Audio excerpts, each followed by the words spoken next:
For many office workers, the post-pandemic years have meant a major transition. The return to the office has included reintegrating into the social sphere of colleagues and customers, commuting to work, and maybe retiring those comfortable but not too fashionable track pants. But it can also mean escaping from working at the kitchen table or in the children's room, because modern workplaces have raised their game. Picture yourself working in a space that's constructed with your comfort in mind, with cleaner air than your own home, with biophilic design bringing nature indoors, healthy food options, a gym, parking for your bike, and even tools for fixing it. In this episode, we'll take a closer look at what it takes to create an office like that. A workplace where you want to be. We start by investigating what companies are looking for in a new office. Wendy Fellman-Block, Executive Managing Director at Savills North America, welcome to Shaping Sustainable Places. Thank you, Emily. Very excited to be here today. Great. Well, Wendy, first, can you tell us a little bit about yourself? I understand that you were an early adopter in championing sustainability and wellness in commercial real estate. I am, Emily. I actually am really proud of the fact that I did the first lease to achieve WELL and LEED Platinum. I've spent my entire career at Savills focused on the occupiers, and that is the lens at which I use of helping people figure out what do they want in the office space. Great. Well, let's then jump into that side of things. Let's talk about the commercial property market now and what has actually been happening since the pandemic. Well, we've seen unbelievable amount of change. It's really a paradigm shift. There's been uncertainty overall, and yet it's ongoing. And it's been triggered by a confluence of events and acceleration of trends, things like the rise of remote work and hybrid work, and changes in how people work, as well as a keen focus on health and safety in the built environment that I don't feel really was there very much. But then we also have some other things going on. We have generational disruptions in markets. We are seeing trends like we never have, with buildings trading at so far below what their assessed values are. We're seeing demand down. And we're also seeing, though, a flight to quality. There's been a lot of tightening in the higher end product, yet an overabundance of what we call commodity office space. And then we're also seeing downtowns that are really plagued by what we call undemolished buildings, where there's a lot of unoccupied or partially occupied buildings that might be ripe for conversion to multifamily, but may not be possible to do that. And then we're also now adding to all of this, lender issues, high interest rates. Many landlords are pencils down at this point because they don't want to fund improvements. Well, what would you say companies are looking for in their office spaces? You mentioned the flight to quality. More specifically, what are they really needing and wanting right now? They are looking for a few things. I think one of the biggest, I would say, is optionality, both within their space as well as in the structure of the lease and the transaction. People want flexible spaces. They want the ability to grow, to contract, and to adapt over time. And they're also looking for spaces that are much more what I would call active design, that encourage people to take advantage of the space. If they're on multiple floors, to have an interconnecting stair that allows people to move between the floors. The other thing that people are looking for, even more so now than ever, is natural light, and then biophilia, which is really just a big word to describe that human connection to nature, which can come in many forms. It could be plants in your space. It could be access to daylight outside, seeing trees and such outside, as well as materials that are selected to build and furnish the space, natural wood, colors, things of that sort. And then, of course, for me, I think one of the things that matters the most is sustainability, and we can get further into that. Well, let's do that, because sustainability for a long time was maybe a nice to have rather than a must have. What have you seen happening in the market then? I think that we're driven by a number of things. One, the fact that companies are trying to get people to come back. And one of the paths to do that is to tell them about the sustainability of the building as well as wellness. which before these were not part of our common lexicon. We've seen so much more focus, although it seems to be ebbing and flowing, although the underlying fundamentals are strong with ESG. And for example, law firms now, you won't see that many necessarily put out an ESG report, but they're being asked by their public company clients what they're doing to reduce the footprint of carbon. So we need to make sure that more and more people understand this vocabulary and how they use it in their site selection. Right. So let's talk a little more about those specific features that you feel make a healthy building and an attractive workplace. I think one of the most important is air quality. And before the pandemic, I would imagine if you did a poll on the street, very few people understood what MERV filtration is, and it's become much more important. So I know that people want to know about the air quality in the building, how much fresh air is coming in, and natural light. Literally, it is so important for people to feel good in the building, in the common areas, as well as in their own space. It is a sad but well-known fact that we spend 90% of our time indoors. So we need to figure out ways of making that indoor experience better. One of the other things that not as many people focus on highlighting that I think is critically important is making sure that everybody in the team understands it. And when I say team, I mean from the owner to the asset manager, to the property manager, to the owner's leasing agent, understands and can articulate what they've done and why it matters. I constantly harp on the importance of communication, which is oftentimes overlooked. And would you say that communication is also part of an ongoing education process? Absolutely. One of the things when we talk about, for example, wellness, we see a lot more embrace of this by owners on their base building, whether it is a certification like WELL, which is through the International Well Building Institute, or FitWell and some others, is that they're doing more and more of that. And so when you come to the building and you see that seal outside the front door, people need to understand what that's about. And I think that the WELL folks did a great job during the pandemic of a huge campaign to educate people what that's about. Wendy, can you just explain what LEED and WELL certifications are? Sure. WELL is one of two main certifications that is addressing wellness. And wellness is all about the occupant experience. LEED is Leadership in Energy Environmental Design. And I like to simplify it and say LEED is all about the bricks and mortar, which deals with energy and sustainability, where the building may have a certification, the tenant may not, but then we have an opportunity to draft off of what the building's doing. But we do have a client right now who's in the process of pursuing both LEED and WELL, and I'm actually really excited about it. And if you'd like, I can tell you a little bit about their story. Sure, please. So we were hired by an organization in Washington called Farmer Mac during the pandemic, and they were facing an impending lease expiration. And one of the things that was great about them was how intentional they were about keeping their employees at the top of mind when they went through this process. They are consistently selected as a top place to work. I think USA Today most recently had them on the list for the last 2 years. And they knew that in considering a location, they wanted it to be a place where their employees would want to come. And that's been the biggest challenge that so many organizations have faced since the pandemic. And what they ultimately selected was a building that had all of those features that matter.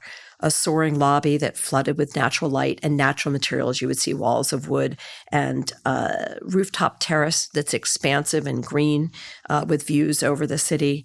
A state-of-the-art fitness facility. It's not good enough to have one. You need it to be ideally above grade with high ceilings and on the window line and with a few Pelotons. I'm a cyclist. And then they've got certifications. This is a building that's owned by a national REIT, and they have a Fitwell certification LEED, as well as something called Wired Score, which looks at digital connectivity. And then the other thing that people really want is retail amenities in the building. And nearby. And they were so interested in conveying to their employees that they care about them and this experience that they are pursuing both LEED and WELL on their space. And I'm really excited they're moving in the next week. And I look forward to reporting back on which levels they've achieved and how they've communicated this to their employees and why it matters. Great example. Thanks a lot. Wendy, a lot of really terrific input. Thank you so much. Can I end with one final question, which is, what is your own office like, if I may ask? Well, my own office is in Northern Virginia, and it is floor-to-ceiling glass at the windows. And we've got very good air quality, and I'm really excited that we're in a building that has well health safety, and it has LEED, and it has Energy Star, which is something else I didn't talk about. And I love when you come in the building, you see that. It's got a soaring lobby with a lot of abundant light, and you just feel better when you come into the building. Great. So you're living what you preach, really. I am practicing what I preach. And if I could just make one other comment, and it's not a paid advertisement for Skanska, but I think it's really important, and that's what's kind of driven my connection to them, is Skanska in the DC market has been extremely forward-thinking on sustainability as well as wellness, and they are delivering the first pre-certified new construction project in Northern Virginia, and I think one of the first in the area. And I just toured it, and some of the differences are really subtle, but they're important to convey to people about having, for example, features where daylight and lighting can adjust to increase your awareness and your enhanced experience as an occupant. And I just think that's so important, and we just need to be getting the message out about that a lot more. Thanks so much, Wendy. Been really great talking with you today. Great. Thank you. And now let's move to what it takes to shape a workplace where people want to be. And I welcome Katarzyna Zawodna, Business Unit President of Skanska Commercial Development Central Europe. So hi, Kasia. Welcome. Hi. Thank you very much for having me here. Now, you're based in Central Europe, but certainly the trends are similar throughout Europe and beyond.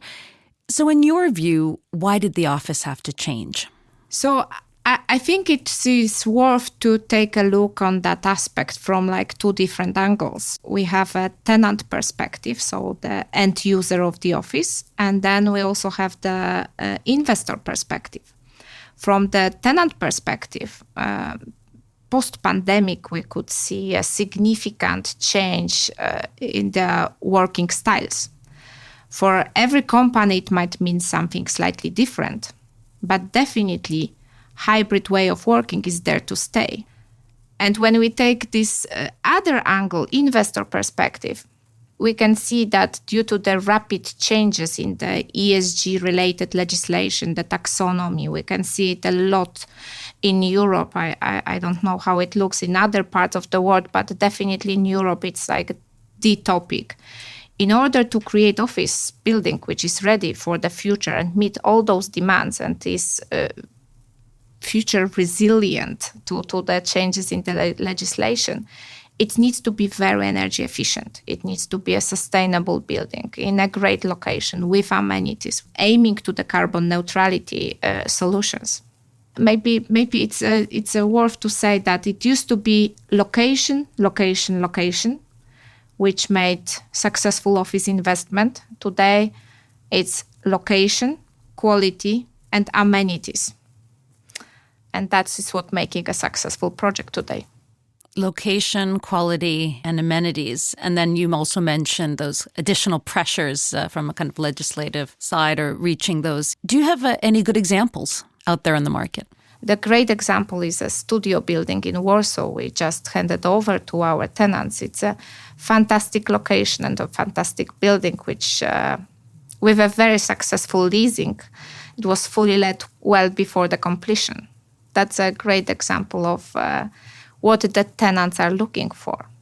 It's definitely the great example of the modern, sustainable office building. That's exactly what we are thinking about when we think about healthy, modern, well-located with a great amenities. That's exactly what studio represents. Mm-hmm. So that is the definition of a sort of a top-class commercial property there. Of course, adding to the best-in-class air quality, natural light penetration, ventilation system, all those systems that you cannot really see, but you feel very well when you are in the building. That's often, of course, out there. And also the way you shape the offices, that all of them were thoroughly thought through to meet the new demands of the tenants, to make sure that we will attract all the employees back to the office. What are some of those important aspects of a healthy building, would you say? New office focus on person, who is not only sitting at the desk executing routine tasks. We are not working in a factory. We are thinkers. We solve very often very complex problems at work. So it needs to start with the basics. Superior air quality with filtration, humidity, which is much better with what you have at home, but it allows you to think sharp with the proper lighting, acoustics, and nature inside the workplace with these biophilic design elements that makes you feel better and that makes you the best at your best. You have terraces in offices, but also the different kind of needs during the day when you are performing different tasks. So you need to have the spaces for brainstorming, workshops with technologies that make hybrid more inclusive and definitely smooth and easy to use. More and more often you can find podcast rooms conveying the message to the world in a different way. That's exactly what we are doing today. Important aspect as well to build the culture of the company is definitely a kitchen. Kitchen with a multiple sitting options for groups, for individuals, for like one-to-one conversation by the coffee. It also needs to address different neurodiversity needs, because not everyone wants to sit at the big table. Some people feel much better when it's like much more cozy space. Wellness amenities such as fitness centers, green spaces, yoga rooms, relaxation zones. It's like multiple choices of different kind of activities you can perform during the day.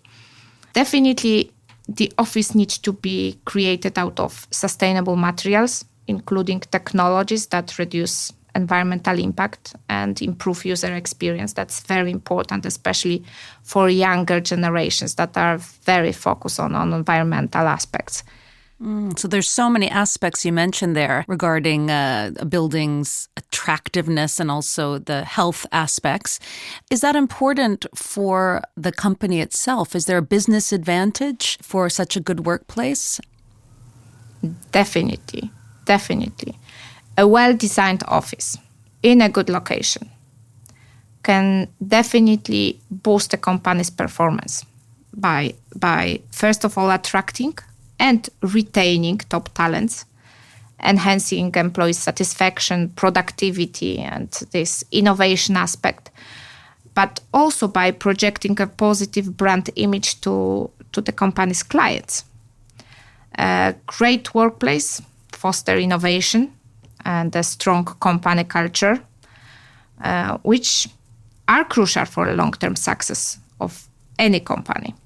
Do you think having nicer, more attractive buildings is going to keep people 3, 4, 5 days in the office? The European situations may be a little different from North America, but I know that many companies are trying to get their employees back. I do believe so. I think there are many aspects for that. But I think from the business perspective, it's a productivity. It's about long-term success of the company. And you want to attract, keep, develop people. And you also want them to be proactive, innovative, creative. And that is happening when you are meeting people. And that's why companies are really working hard to make people back to the office. What I can hear while discussing with some of our tenants, they used to be on this end that, okay, maybe 1 day a week, maybe 1 day a month. Today they are saying at least 3 days a week. We want to have our people in the office. And some are saying we would like to push it even to 4 days a week, because we can see that the productivity is going down. And we can also see that the loyalty is going down, that this feeling of belonging is going down. But also when you look at the mental health of many people, sitting alone at home is not really supporting your mental health. It's very difficult to be energized, feeling well when you are constantly by yourself and it's only you and your computer for the interaction. Would you say that people that are working at a healthy office are demonstrably more healthy themselves? Can you measure that? Yes, you can measure it by checking the days of absence and also, of course, the productivity of those people. And also, you can see the days of absence, the problems people are having and struggling with the mental health, which I've mentioned. We are social creatures as people. We need others to feel good. And what about you? Everyone has their own preferences. What are the most important aspects for you in an office building? I think kitchen is super important when you meet and interact with people. It's the focal point of creating a culture. This feeling of belonging, that's the informal meetings, that it's usually you get a lot of information which otherwise you will never possess. I love green spaces. Recently, technology as well is super important to be inclusive to those on a screen. We are working in multiple locations, so it's super important that it works smoothly and it's easy for everyone to use. Interesting solution I've seen recently was a shape of a table, which can be trapezoid, to make everyone in the room better visible for those that are in a remote way. That's really interesting. And as the weather is getting better and better, and I like to bike to the office from time to time, so bike rooms which are easy, accessible, preferably on the ground floor with some amenities for the bikers to refresh yourself. And are you in that kind of building now? Are you in that kind of workspace? Definitely I am. I'm in our headquarter office in Warsaw in a Spark building. I love this building. But I can see that as it has already 6 years, there are some technologies, maybe some of the solutions we could implement here. And we are working on that. Katarzyna Zawodna, thank you so much for your time. It was a pleasure. Thank you. We've heard today about a paradigm shift since the pandemic and an acceleration of trends in the way people work. Among investors and tenant companies, there's been a clear flight to quality. Instead of the old mantra, location, location, location, the keys to a successful commercial property now seem to be location, quality, and amenities. Companies have a clearer focus on their employees and amenities and features that make the office an attractive place to be. These include air quality, natural light, and biophilia, more simply put, a connection to nature. And tenant companies are looking for more flexibility in their offices and a more active design that shapes dynamic spaces. Sustainability has shifted from a nice-to-have to a must-have, as companies need to achieve their own sustainability targets and satisfy their customers about their ESG performance. I must say it's great to hear that companies are prioritizing their employees' experience at work, while at the same time accelerating the shift to a more sustainable workplace. Let's hope for more of this. Thank you for listening. If you enjoyed this episode, make sure to subscribe so you don't miss out in the future. If you have any thoughts about this episode or ideas for new ones to come, don't hesitate to reach out to podcast@skanska.com. We'd love to hear from you. This is a podcast from Skanska, a leading property development and construction group. To find out more about how we and others are creating healthy, resilient communities and spaces, visit us at foresight.skanska.com. I'm Emily Mandel. Thank you for joining us as we explore shaping sustainable places.